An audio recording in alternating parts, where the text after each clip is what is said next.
মা সন্তান পেটে নিয়ে যদি পর্দার ভিতরে চলে, সন্তান যেহনি হয়, মেধাবী হয়, জ্ঞানী হয়। আর মা সন্তান পেটে নিয়ে যদি বেপরদায় ঘুরে, এই সন্তানের ব্রেইন ঢিলা হয়, বোকা হয়, প্রতিবন্ধী হয়। এটা অভিজ্ঞরা অভিজ্ঞতার আলোকে বলেছেন।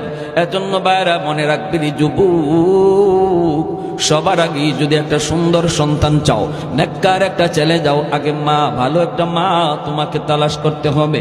পর্দানিশীল একজন মহিলা, একজন স্ত্রী তোমাকে খুঁজতে হবে।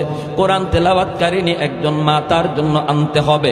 মা যদি ভালো হয়, সন্তান ভালো হয়, দেখবেন মা নামাজে দাঁড়াইলে ছোট্ট শিশুটাও মায়ের সাথে নামাজে দাঁড়ায়। ঠিক কিনা? মা তাসবিহ পড়ে, মা রুকু করে, সিজদা করে, ছোট্ট শিশুটাও রুকু করে সিজদা করে।